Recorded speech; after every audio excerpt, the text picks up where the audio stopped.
6 dias depois dos eventos anteriores, Jesus conduziu Pedro, Tiago e João a uma montanha alta e solitária. Na diante de seus olhos, ele se transformou. Seu rosto brilhou como o sol, e suas vestes tornaram-se de um branco deslumbrante. De repente, Moisés e Elias apareceram, conversando com ele. Pedro, sobrecarregado, sugeriu construir 3 abrigos. Um para Jesus, um para Moisés e um para Elias. Enquanto falava, uma nuvem brilhante os envolveu, e uma voz da nuvem declarou: Este é meu filho, a quem amo, nele me agrado. Ouça-me ele. Os discípulos caíram ao chão, aterrorizados. Jesus os tocou, exortando: Levantem-se e não temam. Quando olharam para cima, apenas Jesus permanecia. Ao descerem, ele lhes ordenou que não contassem a ninguém o que tinham visto até que o Filho do Homem ressuscitasse dos mortos. Os discípulos perguntaram por que os mestres da lei diziam que Elias deveria vir primeiro. Jesus respondeu que Elias de fato viria e restauraria todas as coisas, mas que ele já havia vindo na pessoa de João Batista, embora o povo não o reconhecesse e o tivesse maltratado. Da mesma forma, o Filho do Homem sofreria nas mãos deles. Os discípulos entenderam que ele se referia a João. Mais tarde, um homem ajoelhou-se diante de Jesus, suplicando por seu filho que sofria convulsões e frequentemente caía em fogo ou água. Os discípulos não puderam curá-lo. Jesus repreendeu a geração incrédula, perguntando quanto tempo ele deveria suportá-los, e ordenou que o menino fosse trazido adiante. Ele expulsou o demônio, e o menino foi curado instantaneamente. Os discípulos, em particular, perguntaram por que não podiam expulsar o demônio. Jesus respondeu que a fé deles era pequena demais e que até uma fé tão diminuta quanto uma semente de mostarda poderia mover uma montanha, pois nada seria impossível para eles. Na Galileia, ele lhes disse que o Filho do Homem seria entregue nas mãos dos homens, seria morto e no 3º dia ressuscitaria. Os discípulos ficaram profundamente entristecidos. Ao chegar a Cafarnaum, os cobradores de impostos perguntaram a Pedro se Jesus pagava a taxa do templo. Pedro confirmou que pagava. Jesus perguntou a Simão o que ele achava: de quem os reis da terra recolhem impostos? De seus próprios filhos ou de outros? Pedro respondeu: de outros. Jesus concluiu que as crianças são isentas, mas, para não ofender, deveriam ir ao lago, lançar a linha e pegar o primeiro peixe que capturarem. Dentro da boca do peixe encontrariam uma moeda de 4 dracmas, que deveriam usar para pagar a taxa por ambos. Depois os discípulos perguntaram quem era o maior no reino dos céus. Jesus chamou uma criança pequena a si, colocou a criança entre eles e ensinou que, a menos que se tornem como crianças, não entrarão no reino. Declarou que quem recebe uma criança em seu nome recebe a si, e que fazer tropeçar uma criança que crê nele traz juízo severo.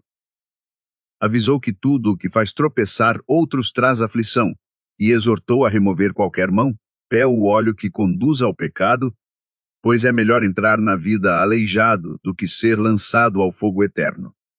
Ele contou a parábola de um pastor com 100 ovelhas, que deixaria as 99 nas colinas para buscar a que se extraviou, regozijando-se mais com a encontrada. Da mesma forma, o Pai não deseja que nenhum dos pequenos pereça. Se um irmão ou irmã pecar, devem confrontá-lo em particular, se não for ouvido. Levem 1 ou 2 outros, se ainda assim for ignorado, avisem a igreja. Se a igreja os rejeitar, tratem-nos como pagão ou cobrador de impostos. Assegurou que tudo o que for atado ou desatado na terra será atado ou desatado no céu, e que onde 2 ou 3 se reunirem em seu nome, ele está entre eles. Pedro então perguntou quantas vezes se deve perdoar um irmão que peca. Jesus respondeu: não 7 vezes, mas 77 vezes. Comparou o reino a um rei que ajustava contas com seus servos. Um servo devia 10.000 talentos e implorou por paciência. O Senhor perdoa a dívida. Contudo, esse servo, ao ser libertado, exigiu o pagamento de um companheiro que lhe devia 100 moedas de prata, recusando-se a mostrar misericórdia. O Senhor o repreendeu, chamando-o de perverso, e o puniu por sua falta de compaixão, dizendo que o pai trataria cada um de forma semelhante, a menos que perdoem de coração. Depois de concluir esses ensinamentos, Jesus deixou a Galileia para a Judéia além do Jordão, onde grandes multidões o seguiram e ele as curou. Os fariseus o testaram, perguntando se um homem pode divorciar-se de sua esposa por qualquer motivo. Ele citou a criação, afirmando que o homem deixará seu pai e sua mãe e se unirá à sua esposa, tornando-se uma carne, e que o que Deus uniu, ninguém deve separar. Perguntaram por que Moisés permitiu o divórcio. Ele respondeu que Moisés o permitiu por causa dos corações endurecidos, mas que desde o princípio não era assim. Ensinou que divorciar-se, exceto por imoralidade sexual, e casar-se com outra pessoa constitui adultério. Os discípulos comentaram que talvez fosse melhor não casar.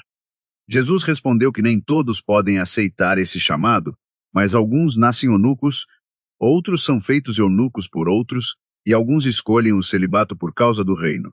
Em seguida, recebeu as crianças pequenas, dizendo aos discípulos que não as impedissem, pois o reino pertence a tais. Quando um homem perguntou qual boa obra deveria fazer para herdar a vida eterna, Jesus respondeu que só Deus é bom, e que guardar os mandamentos: não matar, não cometer adultério, não roubar, não dar falso testemunho, honrar os pais e amar o próximo, era necessário. O homem alegou ter guardado tudo, perguntando o que ainda lhe faltava. Jesus lhe disse para vender seus bens, dar aos pobres e segui-lo, prometendo tesouro no céu. O jovem rico saiu triste, incapaz de abrir mão de sua riqueza. Jesus então ensinou que é difícil para o rico entrar no reino, comparando-o a um camelo passando pelo olho de uma agulha. Os discípulos perguntaram quem poderia ser salvo. Ele respondeu que com o homem é impossível, mas com Deus todas as coisas são possíveis. Pedro perguntou qual recompensa aguardava aqueles que deixaram tudo por ele. Jesus prometeu que, na renovação de todas as coisas, os que o seguiram se sentarão em 12 tronos julgando Israel, e que qualquer um que renunciar à casa, família ou campos por seu nome receberá 100 vezes mais e herdará a vida eterna, enquanto muitos primeiros serão últimos e muitos últimos serão primeiros. Ele contou a parábola de um proprietário que contratou trabalhadores para sua vinha em diferentes horas do dia, prometendo a cada um denário. Ao entardecer, pagou a todos os trabalhadores o mesmo valor, fazendo os que foram contratados cedo resmungarem. O proprietário respondeu que estava sendo justo, pois havia acordado pagar um denário e que tinha o direito de ser generoso. Concluiu que o último será primeiro e o primeiro será último. Aproximando-se de Jerusalém, ele reuniu os 12 e previu sua traição, condenação, crucificação e ressurreição no terceiro dia. A mãe de Tiago e João aproximou-se, pedindo que seus filhos sentassem à sua direita e à sua esquerda no reino. Jesus advertiu que eles não sabiam o que pediam e que deveriam beber a taça que ele beberia. Eles afirmaram que podiam, porém ele lhes disse que tais posições foram preparadas pelo Pai para outros. Quando os 10 ouviram isso, ficaram indignados com os irmãos. Jesus ensinou que, ao contrário dos governantes gentios que dominam, a grandeza em seu reino vem por meio do serviço. Quem deseja ser grande deve tornar-se servo, e quem deseja ser primeiro deve tornar-se escravo, assim como o Filho do Homem veio para servir e dar sua vida como resgate. Saindo de Jericó, uma grande multidão o seguiu. 2 homens cegos sentaram-se à beira da estrada e, ao ouvir que Jesus passava, clamaram: Senhor, filho de Davi, tem piedade de nós. A multidão os repreendeu, mas eles gritaram mais alto. Jesus parou, perguntou o que queriam, e eles responderam: Nossa visão.